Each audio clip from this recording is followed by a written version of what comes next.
டெல்லியில் இருக்கிற ஓட்டு இருக்கு பாருங்க, ஆம் ஆத்மி பார்ட்டிக்கு இருக்கிற ஓட்டு, அந்த ஓட்டு பேச காங்கிரஸ் ஓட்டு பேச ஒண்ணுங்க. ஆம் ஆத்மி பார்ட்டி வளர்ந்ததுன்னா காங்கிரஸ் பயங்கிட்டே போச்சு. இப்ப கேஜ்ரிவாலே ஒத்துக்கிறார், 3 வேலை என்னால செய்ய முடியல, டெல்லியில இருக்கிற ரோடெல்லாம் நான் சரி பண்ண முடியலை. பாருங்க, 10 ஆண்டு காலத்துக்கு மேல இருந்துட்டு உங்களால ரோடு சரி பண்ண முடியலங்கிறீங்க. டெல்லியில பண பற்றாக்குறை கிடையாது. நம்ம கேள்விப்படுறது என்னன்னா, இந்த போகியோட ஆரம்பிச்சிருவாங்க. அந்த 13ஆம் தேதி ஜனவரியில அவங்களும் வருவாங்க, அதாவது தை பிறந்த பிறகு அவங்களும் கேம்பெயின்ல வருவாங்க சொல்றோம். ஆனா இதுவரையில் தில்லி தேர்தலை பத்தி ராகுல் காந்தியோ பிரியங்கா காந்தியோ மௌனமா இருக்காங்க. அதனால தமிழ்நாடு அரசியல ஒரு புது திருப்பம் வருதுங்க நெல்லை சார் இந்த 2026 தேர்தலில். பாருங்க, அண்ணாமலை கூட எப்படி சொல்றாரு பாருங்க, அதே கருத்துக்களை நான் சொல்ல விரும்பவில்லை, ஆனால் பெரியார் அந்த மாதிரி கருத்துக்களை எப்ப சொன்னாருங்கிறது எங்கிட்ட ஆதாரம் இருக்குங்கிறாரு. அதை பார்த்தீங்கன்னா ஒரு விதமாக சீமானுக்கு சப்போர்ட் கொடுக்குற மாதிரி தான் இருக்குது அண்ணாமலை. எப்போ ஆர்எஸ்எஸ் பத்தி பொழுது பேச ஆரம்பிச்சிட்டாரு, சரத்பவார் தன் லைனை மாத்திக்கிறார். ஏன்னா இந்த தேர்தல், மகாராஷ்டிரா தேர்தலில் அவருக்கு ரொம்ப பயங்கர அடி. அந்த பயங்கர அடி வாங்கின பிறகு அவர் இனிமே அவர் தனியா இருக்க முடியாது, அவர் கட்சி. அதனால பாருங்க, பிரதமரை வந்து சந்திச்சாரு.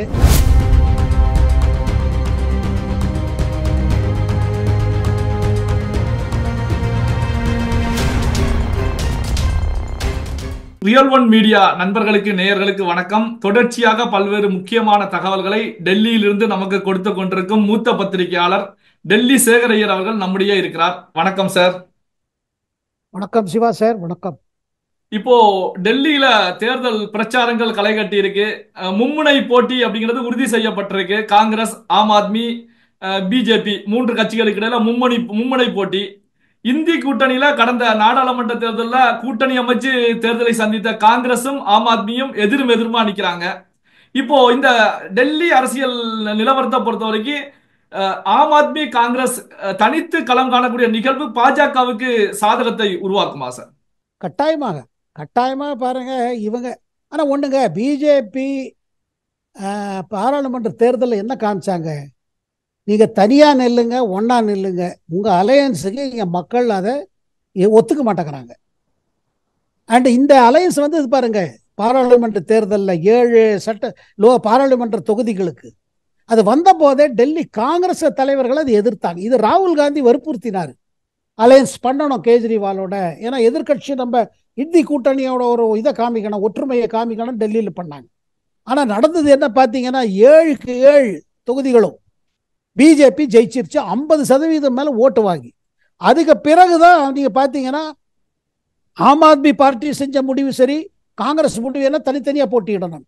இப்ப பாருங்க என்ன ஒரு புது விஷயம் வருதுன்னா, இந்த சண்டை நம்ம என்ன நினைச்சோம்னா, இப்ப தற்சமயத்துக்காக இந்த சண்டை நடக்கிறது, திருப்பி ஒன்னாயிடுவாங்க. தேர்தலுக்கு முன்பு சொல்லிட்டு திருப்பி ஒன்னாயிடுவாங்க. ஏன்னா அவங்களுக்கு காமன் எனிமி வந்து பிஜேபி. ஆனா அது மாதிரி போலிங்க. ஏன்னா கேஜ்ரிவாலுக்கு எதிர்த்து முதல்ல இது இருக்கு பாருங்க, கம்ப்ளைண்ட், அந்த சாராய பாலிசி வச்சுட்டு, எக்ஸைஸ் பாலிசி, எதில் அவர் கைதியாப்பட்டார், அது ஒரிஜினல் கம்ப்ளைண்டா காங்கிரஸ். அஜய் மாக்கன் தலைவர், காங்கிரஸ் தலைவர் கொடுத்த கம்ப்ளைண்ட்டுங்க. அஜய் மாக்கன் வந்து கம்ப்ளைண்ட் கொடுத்தாரு, இந்த மாதிரி ஊழல் இருக்கு இந்த எக்ஸைஸ் பாலிசியில. அவர் கொடுத்த இதுல கடிதத்தை பிறகுதான் எல்ஜி, டெல்லியோட லெப்டினன்ட் கவர்னர், அதை சிபிஐக்கு அனுப்பிச்சாரு. அதுக்கு பிறகு இடி எல்லாம் வந்தது, கேஜ்ரிவாலோட மந்திரிகள் மாட்டிட்டாங்க. அப்புறம் அவரே சிறையில் இருந்துட்டு பெயில வந்திருக்காரு. அந்த பேர்ல கொடுக்கும் பொழுது கூட சுப்ரீம் கோர்ட் ஒரு கண்டிஷன் போட்டாங்க, நீங்க முதல்வர் அலுவலகத்துக்கு போகக்கூடாது, முதல்வருக்கு வர கோப்புகளில் கையெழுத்து போடக்கூடாதுன்னு. இவ்வளவு நிபந்தனைகளை வைத்து அவங்களுக்கு பெயில் கொடுத்தாங்க. இப்ப என்ன ஃபீல் பண்றாங்க, இதுல என்ன ஒரு விஷயம் இல்லை சார், என்ன புரிஞ்சுக்கணும்னா, டெல்லியில் இருக்கிற ஓட்டு இருக்கு பாருங்க, ஆம் ஆத்மி பார்ட்டிக்கு இருக்கிற ஓட்டு, அந்த ஓட்டு பேச காங்கிரஸ் ஓட்டு பேச ஒண்ணுங்க. ஆம் ஆத்மி பார்ட்டி வளர்ந்ததுன்னா காங்கிரஸ் பயங்கிட்டே போச்சு. இந்த ஆம் ஆத்மி பார்ட்டி 2013 முதல்ல வந்தாங்க, மெஜாரிட்டி இல்லை. அப்போ ஷீலா தீட்சித் தனக்கு எதிர்த்து கேம்பெயின் பண்ணி வந்தார் அரவிந்த் கெஜ்ரிவால். ஷீலா தீட்சித் காங்கிரஸ் முடிவு பண்ண என்னாங்க, நம்ம வந்து எப்படியாவது கேஜ்ரிவாலுக்கு கை கொடுத்து பிஜேபி வராம தடுக்கணும். இப்போ 2013 ஒரு கூட்டு அரசு தான் Congress supported of government, first government. ஆனால் அதில் என்ன ஆச்சு, இவங்களுக்குள்ள ஒத்துக்கல. கேஜ்ரிவாலும் வெளியில ரிசைன் பண்ணிட்டாரு, காங்கிரஸ் சப்போர்ட் விட்ரா பண்ணிடுச்சு. 2005 தேர்தலில் தான் நல்ல அமோக வெற்றி கிடைச்சது கேஜ்ரிவாலுக்கு. அப்ப செய்ய வேண்டியதெல்லாம் செஞ்சாரு, இலவச மின்சாரம், இலவச ஸ்கூல் படிப்புக்கு வசதி, தண்ணீர் நீர் இலவசம் எல்லாமே ஃப்ரீன்னு பண்ணாரு. 2020 அதுக்கு பெனிஃபிட் கிடைச்சது, திருப்பி ஆட்சிக்கு வந்தார். ஆனால் 2020 24 25 பார்த்தீங்கன்னா அவரோட அரசு மங்க ஆரம்பிச்சிருச்சு. காரணம் ஊழல் புகார், எக்கச்சக்க ஊழல்கள் இது வந்தது. எம்எல்ஏஸ்களும் ஊழல் பண்ணுறாங்க, மந்திரிகள் அமைச்சர்களும் ஊழல் பண்ணுறாங்க. ஆனால் டெல்லியில் விசிபிளாக ஒன்றும் தெரியல. ரோடு மோசமாயிட்டே போச்சு. தில்லி அரசு நடத்தும் மருத்துவமனைகள் அங்கே சரியா இல்லை.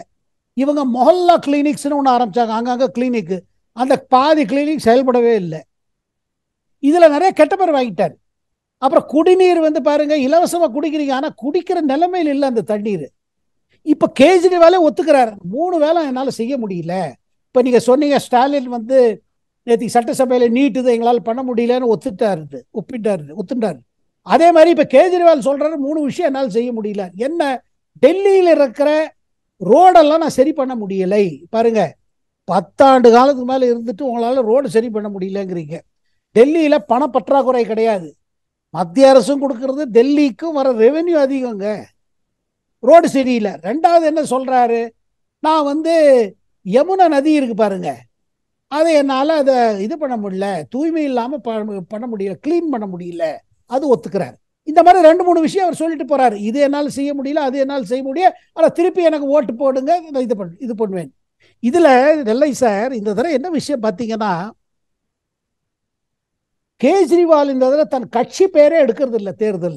தேர்தல் பிரச்சாரத்தில் தன்னையே பிரச்சாரம் பண்ணிக்கிறார். எனக்கு ஓட்டளிங்க, என்ன திருப்பி கொண்டு வாங்க. அவர் ஸ்லோகன் கூட फिर लाएंगे केजरीवाल, மீண்டும் கேஜ்ரிவால் திருப்பி வருவார், மீண்டும் கேஜ்ரிவாலை திருப்பி கொண்டு வருவோம். தன் பெயரிலே கேம்பெயினை நடத்துறாரு. இதுல டேஞ்சர் கொஞ்சம் இருக்குது இல்லை சார்? ஏன்னா உங்க பேர்ல தான் ஓட்டு வாங்குறீங்க, உங்க கட்சி பேரை கூட எடுக்கிறது இல்லை, உங்க கட்சி மற்ற தலைவர்கள் பேரை நீங்க எடுக்கிறது இல்லை. நீங்கள் ஜெயிச்ச பிறகு முதல்வர் ஆக முடியுமா இல்லையான்னு ஒரு பிரச்சனை இருக்குது. ஏன்னா சுப்ரீம் கோர்ட் பெயில் கண்டிஷன் இருக்குது. நீங்க ஜெயிச்ச பிறகு மீண்டும் ஆக முடியுமோ? அது ஒண்ணு. இந்த மாதிரி ஒரு இதுல தான் அவர் தேர்தல். ஆனா அவருக்கு இந்த தேர்தல் ரொம்ப முக்கியத்துவம் வாய்ந்தது. இந்த தடவை அவரால் திருப்பி ஜெயிக்க முடியல வச்சுக்க, இல்லை சீட்டு குறைஞ்சு போச்சு வச்சுக்கோங்க, அதுக்கு பிறகு அவரோட அரசியல் கம்ப்ளீட்டா இதாயிடும், ரிஜெக்ட் ஆயிடும். அவர் தேசிய அளவில் வளரணும் பார்க்குறாரு. அப்புறம் அவருக்கு இப்போ இதில் இன்னொரு பிரச்சனை, நீங்கள் இந்தியா அலையன்ஸ் பற்றி கேட்டீங்க. இப்போ காங்கிரஸ் ரொம்ப தீவிரமாக இது பண்ணிட்டு வச்சுக்கோங்க, போட்டியிடுறது இப்போ பார்த்தா அப்படிதான் இருக்குது. அப்படின்னா ஆம் ஆத்மி பார்ட்டிக்கு ஓட்டு குறையுங்க. நான் முன்ன சொன்ன மாதிரி ஆம் ஆத்மி பார்ட்டி வளர்ந்த காரணம் காங்கிரஸை மங்க வச்சாங்க. காங்கிரஸ் கீழே போனோன்னா ஆம் ஆத்மி பார்ட்டி மேலே ஏறிச்சு. இப்போ அது ரிவர்ஸ் ஆரம்பிச்சுன்னா திருப்பி காங்கிரஸ் வளர ஆரம்பிச்சிடும். அதனால பாருங்க, அவருக்கு 4% ஓட்டு குறைஞ்சா கூட பாருங்க அதுல பிஜேபிக்கு லாபம் ஆயிடும். இதுல ராகுல் காந்தி, இதுல ஒரு விஷயம், முக்கிய விஷயம், ராகுல் காந்தியோ பிரியங்கா காந்தியோ இன்னும் களத்துல இறங்கல.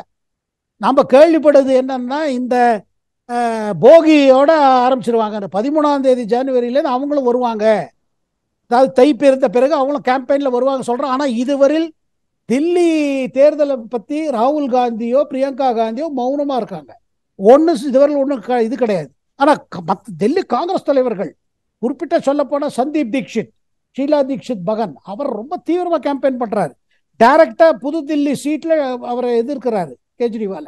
சார், இப்போ இந்தி கூட்டணியில் இருக்கக்கூடிய மம்தா பானர்ஜி, அகிலேஷ் யாதவ் போன்றவர்கள் ஆம் ஆத்மிக்கு தான் ஆதரவு தெரிவிச்சிருக்காங்க, காங்கிரஸுக்கு தெரிவிக்கல, ஆம் ஆத்மிக்கு தான் தெரிவிக்கிறாங்க. சோ இதை எப்படி சார் எடுத்துக்கிறது? காங்கிரஸ் தனித்து விடப்படுகிறது அப்படின்னு எடுத்துக்கலாமா சார்? தனித்து விடப்பட்டுள்ளது. அது மகாராஷ்டிராவில் நடந்த பிறகு, மகாராஷ்டிராவில் தோல்வி, பயங்கர தோல்வி காங்கிரஸ். அதுக்கு முன்னாடி ஹரியானா. அவங்க என்ன சொல்றாங்கன்னா, ராகுல் காந்தி ஒரு ஈகோ தான் இருக்குது, எதிர்கட்சிகளோட ஒரு பேசி ஒரு ஜாயிண்ட் ஸ்ட்ராட்டஜி எல்லாம் ஒன்றும் கிடையாது. அவர் காங்கிரஸை வளர்க்கணும்னு பார்க்குறாரு. ஆனால் அவர் வளர்க்குற பார்க்கும்போது மற்ற எதிர்கட்சிகள், கூட இருக்கிற எதிர்கட்சிகளை கண்டுக்கவே மாட்டேங்கிறாரு. அதில் தான் மகாராஷ்டிராலே ஆச்சு, ஹரியானாலும் அதே தான் ஆச்சு. இப்போ புது தில்லியில் அவர் தீவிரமாக இறங்கினார்னா, கேஜ்ரிவால் அடிச்சிங்கன்னா பிஜேபி வளர்ந்துடும். நமக்கு காமன் டார்கெட் பிஜேபி.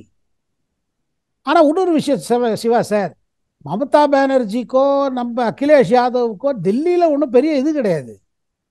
இல்லை உத்தவ் தாக்கரேயோட சிவசேனாக்கோ டெல்லியில் அவங்களுக்கு ஒன்றும் செல்வாக்கோ அவங்களுக்கு குறிப்பிட்ட ஓட்டு ஒன்றும் கிடையாது. ஆனால் அவங்க மாரல் சப்போர்ட் கொடுக்குறாங்க. ஏன் கொடுக்குறாங்கன்னா, காங்கிரஸுக்கு சொல்ல விரும்புகிறாங்க, இந்த மாதிரி தான் நீங்கள் எங்கள் உத்தரப்பிரதேசத்துலேயும் பண்ணுறீங்க, நீங்கள் இப்போ மேற்கு வங்காளத்துலேயும் பண்ணுறீங்க, மகாராஷ்டிராலையும் பண்ணீங்க. நீங்கள் போகிற போக்கில் பார்த்தீங்கன்னா பிஜேபிக்கு கையில் வெற்றி அவங்க கையில் கொடுத்துருவீங்க போல இருக்கு. அதனால அவங்களுக்கு அந்த வருத்தம் இருக்குது. ஏன்னா டெல்லி தேர்தலில் பிஜேபி ஜெயிச்சிருச்சுன்னா, ஏன்னா டெல்லி வந்து ஒரு மினி இந்தியா. டெல்லி எப்போதும் என்ன சொல்லுவாங்க, டெல்லி தேர்தல் ஒரு மினி இந்தியாம்பாங்க. அதனால இந்த கட்சிகள் ஒரு விதத்தில் பயப்படுறாங்க. அதே நேரத்தில் காங்கிரஸ் மீது ரொம்ப கோபமாக இருக்காங்க. அப்புறம் பாருங்க, ராகுல் காந்தி வியட்நாம் போயிட்டாரு. மன்மோகன் சிங் என்னைக்கு காலமானாரோ அதுக்கு என்னைக்கு அவரோட கிரமேஷன் நடந்ததோ அதுக்கு பிறகு அவர் வியட்நாம் போயிட்டார். எதிர்கட்சிகளோட கோஆர்டினேஷன் இல்லை, டெல்லி தேர்தலை பற்றி கவலை இல்லை. இந்த மாதிரி எப்படி ஒரு காங்கிரஸ் பார்ட்டி எப்போ மெயின் ஆப்போசிஷன் பார்ட்டின்னு, அதாவது இம்பார்ட்டன்ட் பார்ட்டி புதுதில்லியில், ஏன் இப்படி விட்டுடுறாரு? இப்போ டெல்லியை சொல்லும் போது அங்க மத்திய அரசும் நிதி கொடுக்கிறது, மாநிலத்திலையும் நிதி தாராளமா இருக்கிறது அப்படிங்கிற கருத்துக்களை முன் வச்சீங்க.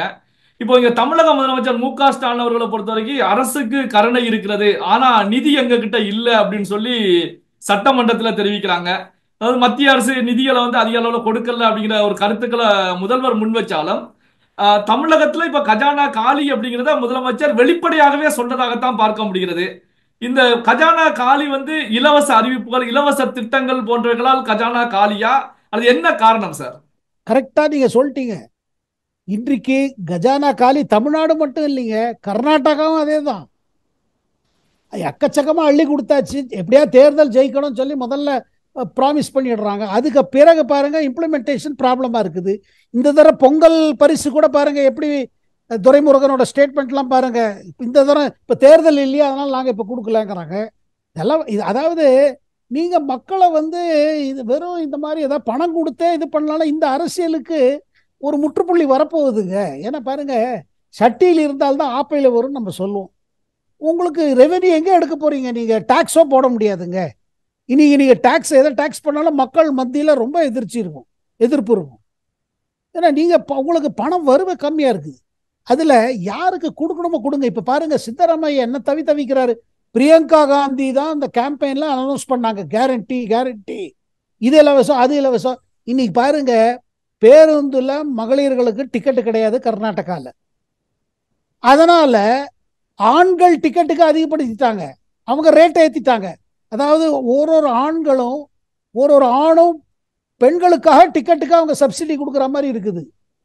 இதை தவிர்த்து தனியார் பேருந்து இருக்கு பாருங்க கர்நாடகால, அவங்க இந்த அவர்ஸ் இருக்கு பாருங்க, லீன் அவர்ஸ் சொல்லுவாங்களே, அதாவது பீக் அவர்ஸ் நான் பீக் அவர்ஸ், அவங்க பேருந்து எடுக்கிறதே கிடையாது. ஏன்னா அந்த டயத்துல தான் லேடிஸ் வெளில வராங்க, அவங்க டிக்கெட் அவங்கள்ட்ட வாங்க முடியாது.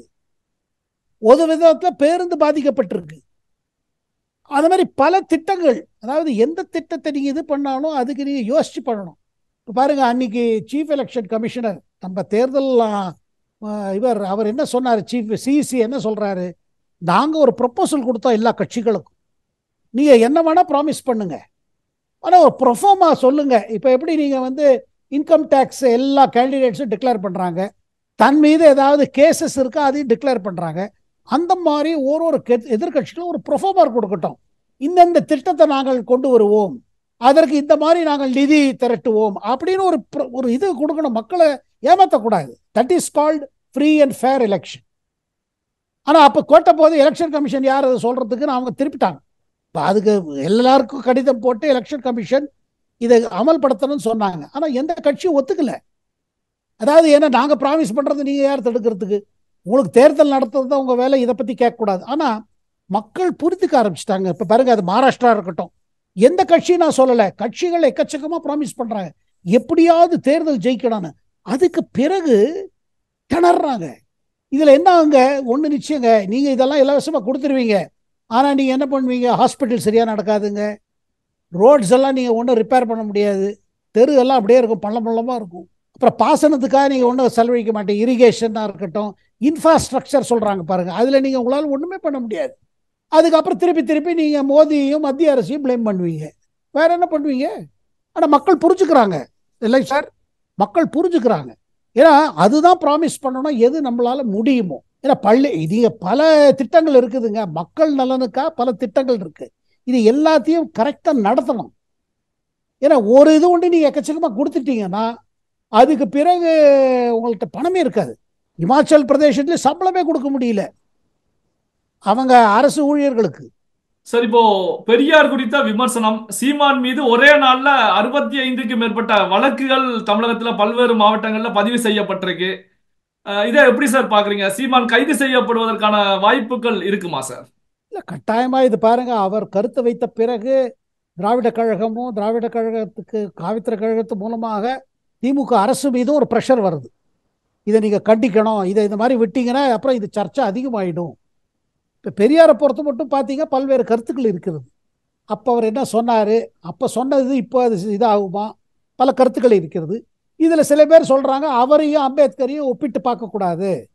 டாக்டர் அம்பேத்கர், பாலா சாஹேப் அம்பேத்கர், அவரோட இது பெரிய இதுவாக இருக்குது. இது கூடவே பாருங்க, இப்போ தமிழ்நாட்டில் ஒரு புது விஷயம் வந்துட்டு இருக்குங்க. அதாவது தலித் இதுக்கு பாருங்க, தலித் உரிமைகள் இது அதிகமாக பேசப்படுகிறது. இந்த தேர்தலில் பார்த்தீங்கன்னா இன்னும் அதிகமாக தலித்தோட உரிமைகளை பற்றி பேசுவாங்க. நீங்கள் பெரியார் பேர் எடுத்துக்கிறீங்க, ஆனால் ரொம்ப பின்தாங்கிய இந்த தலித் மக்களுக்காக அவங்க மேலே கொடுமைகள் முடிச்சு போச்சா? ஏன் அவங்களுக்கு கிடைக்க வேண்டியது ஒன்றும் கிடைக்க மாட்டேங்கிறது? அதை எதிர்த்து மற்ற இது இருக்குது. ஏன்னா பாருங்க, ஜாதி அரசியல் பாருங்க, வெளியில இல்லாட்டி கூட உள்ளுக்குள்ள ஜாதி அரசியல் இருக்குது. இன்னைக்கு பாருங்க, விடுதலை சிறுத்தைகள் தலைவர் நம்ம திருமாவளவன், அவரோட இம்பார்ட்டன்ஸ் காரணமே இந்த ஜாதி அரசியலோட இது இருக்குது. எல்லாருக்கும் பயம், தலித் ஓட்டு நமக்கு எதிர்த்து போயிடக்கூடாது. ஸோ அப்படி இருக்கும் பொழுது சீமான் அவர் ஒரு டிபேட்டை பண்ண விரும்புகிறார். அவர் சொல்வது திருப்பி திருப்பி பாருங்க, டிஎம்கே காமிக்க விரும்புகிறாரு. பெரியார் பேர்லையும் அண்ணா பேரையும் எடுத்துட்டு இவங்க எந்த மாதிரி செயல்படுறாங்க. அதே நேரத்தில் பெரியாரோட கருத்து அந்த டயத்தில் சில கான்ட்ரவர்சிஸ் இருந்தது. ஆனால் அந்த கான்ட்ரவர்சி இப்போ திருப்பி நம்ம அதை கொண்டு வரணுமா? ஏன்னா பெரியாரை இப்போ ஒரு இதுவாக ரொம்ப அவருக்கு என்ன சொல்லுது, அவருக்கு ரொம்ப ரெஸ்பெக்ட் கொடுத்து அவரை ஒரு இன்ஸ்பிரேஷனாக நினைக்கிறவங்களும் நிறைய பேர் இருக்காங்க. ஆனால் இப்போ தேர்தல் சமயத்தினால பார்த்தீங்கன்னா பெரியாரை பற்றி ஒன்றுமே பேசக்கூடாது, எந்த விதமான டிபேட் கூடாது. இப்போ பாருங்க, காந்தியடிகள், காந்திஜி பற்றி பல கருத்துக்கள் இருக்குது. ஆனால் சீமான் ஒரு மாதிரி பேசிட்டாரு, வேற எந்த தலைவர்களும் இதுவரை பேசலை. அதனால தமிழ்நாடு அரசியல் ஒரு புது திருப்பம் வருதுங்க நெல்லை சார், இந்த 2026 தேர்தலில்.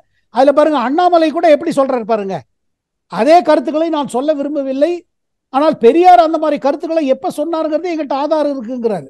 அதை பார்த்தீங்கன்னா ஒரு விதமாக சீமானுக்கு சப்போர்ட் கொடுக்குற மாதிரி தான் இருக்குது அண்ணாமலை. Okay sir. இப்போ சரத்பவார் அவர்களை பொறுத்த வரைக்கும் ஆர்எஸ்எஸ் அர்ப்பணிப்போட செயல்படுறாங்க. அந்த அர்ப்பணிப்பு நமக்கிட்டையும் வேணும், ஏன்னா நமக்கிட்ட அந்த அர்ப்பணிப்பு தன்மை இல்லை அப்படிங்கிற கருத்துக்களை முன்வைக்கிறாங்க. அப்போ இந்தி கூட்டணியில இருக்கக்கூடிய தலைவர்கள், காந்தி குடும்பம் இந்த இடத்துல அர்ப்பணிப்பு இல்லை அப்படின்னு எடுத்துக்கலாமா சார்? கட்டாயமாக. அதை தவிர்த்து இன்னொரு விஷயம் சார், எப்போ ஆர்எஸ்எஸ் பற்றி பொழுது பேச ஆரம்பிச்சிட்டாரு, சரத்பவார் தன் லைனை மாற்றிக்கிறார். ஏன்னா இந்த தேர்தல், மகாராஷ்டிரா தேர்தலில் அவருக்கு ரொம்ப பயங்கர அடி. அந்த பயங்கர அடி வாங்கின பிறகு இனிமே அவர் தனியாக நிற்க முடியாது, அவர் கட்சி. அதனால பாருங்க, பிரதமரை சந்திச்சாரு. அதுக்கு பிறகு அது சுப்ரியா சூலே அவங்க மகள், அவங்க என்ன சொல்றாங்க, இவிஎம் நான் குற்றம் சொல்ல மாட்டேன், ஆதாரம் இல்லாம இவிஎம் பத்தி புகார் கொடுப்பது தப்பு, இவிஎம் சரியாதான் செயல்படுகிறது அப்படின்னு புதுசா சொல்லிட்டாங்க. மகாராஷ்டிரா அரசியல் ஒரு பெரிய மாற்றம் வந்துட்டு இருக்கு. இதுல நம்ம சஞ்சய் ரவுத் இருக்கார் பாருங்க, உதய் தாக்கரே கட்சியை சார்ந்தவர், உத்தவ் தாக்கரேக்கு ரொம்ப நெருங்கிய தலைவர். அவர் இப்ப என்ன சொல்றாரு, தேவேந்திர பட்னவிஸ் நல்லா செயல்பட்டு இருக்காரு. அதாவது இப்ப இந்த பக்கம் புகழும் போது அதை தவிர்த்து என்ன சொல்லிட்டாரு, இது இனிமே இது மகாராஷ்டிரால எவ்விய தேவையில்லைன்ட்டாரு. எதிர்கட்சி கூட்டணி எது 2.5 வருஷம் ஆட்சியில் இருந்தாங்கல்ல, அதாவது மகா விகாஸ் அகாடி, இந்த அலையன்ஸ் இனிமே தேவையில்லை, இந்த அலையன்ஸே கிடையாது இனிமே அப்படின்னு. அதுல உமர் அப்துல்லாவும் சேர்ந்துட்டார் பாருங்க. போ பார்த்தீங்கன்னா என்ன பார்க்குறாங்கன்னா, இங்கே பாருங்க, தேர்தலில் பிஜேபி இன்னும் ஸ்ட்ராங்காக இருக்குது. பிரதமர் மோடிக்கு இருக்கிற பாப்புலர் சப்போர்ட் இன்னும் அவ்வளோ குறையல. ஒரு தேர்தலில் பார்த்தீங்கன்னா பிஜேபி வெற்றி அடைஞ்சிருது. இப்படி இருக்கும் பொழுது நமக்கு என்ன கிடைக்க போகுது? இந்த காங்கிரஸோட கூட இருந்து என்ன பண்ண போகிறோம்? இந்த ராகுல் காந்தி நம்பி நம்ம எதிர்காலம் என்ன ஆக போகுதுன்னு எல்லா எதிர்கட்சிகளும் யோசிக்க ஆரம்பிச்சிட்டாங்க. அண்ட் ராகுல் காந்தி என்ன நினைக்கிறாரு, யார் போனோமோ போட்டோம், நம்ம தனியாக இருந்து ஏன்னா நம்மளோட பின்னடைவுக்கு காரணம் இந்த கட்சிகள் தான். இங்கே பாருங்க, பிஜேபிக்கு தனி ஓட்டு இருக்குது, ஆனால் நம்ம ஓட்டை சாப்பிட்டுட்டு தானே இந்த ரீஜனல் பார்ட்டிஸ் வந்திருக்காங்க. உத்தரப்பிரதேசத்தில் சமாஜ்வாதி பார்ட்டி எப்படி வளர்ந்தது? காங்கிரஸ் இது பண்ணி தானே அவங்க வளர்ந்தாங்க. ஸோ அதனால பார்த்தீங்கன்னா ஒரு விதத்தில் ராகுல் காந்தி நினைக்கிறார் என்னன்னா, சரி நம்ம வந்து தனி காட்டு, நம்ம தனியாக தான் இருக்கணும் கொஞ்ச நாளைக்கு, நம்ம தேர்தல் ஜெயிக்கிறவர்கள் நமக்கு இந்த மாதிரி கிடைக்காதுன்னு. அதனால அவர் இதை கண்டுக்கிறது இல்லை. ஆனால் எல்லாரும் புரிஞ்சுக்கிறாங்க, காங்கிரஸ்லேயும் புரிஞ்சுக்கிறாங்க. இன்று இருக்கிற காங்கிரஸ் தலைமை இருக்கு பாருங்க, அதாவது ராகுல் காந்தி தலைமையில் இருக்கிற காங்கிரஸுக்கு மற்ற கட்சிகள் சப்போர்ட் கிடையாதுங்க. ஏன்னா இவரால் ஜெயிக்க முடியாதுன்னு ஆயிடுச்சு. இவரும் பாருங்க ஸ்டைலை மாத்திக்கல, அப்ரோச்சை மாத்திக்கல. மக்கள் மத்தியில் அவர் திருப்பி திருப்பி என்ன அவர் போற அப்ரோச் பார்த்தீங்கன்னா, ஒரு காலகட்டத்தில் காங்கிரஸ் வந்து சென்ட்ரல் பார்ட்டிம்பாங்க, சென்ட்ரிஸ்ட் பார்ட்டி. சென்ட்ரிஸ்ட் பார்ட்டினா என்ன அர்த்தம்னா பாருங்க சிவா சார், இடதுசாரி கட்சிகள் ஒரு பக்கம் இருக்காங்க, பிஜேபி ஒரு பக்கம் இருக்காங்க, இவங்க நடுவில் இருப்பாங்க. எந்த கொள்கை இருந்தாலும் நடுவில் இருப்பாங்க.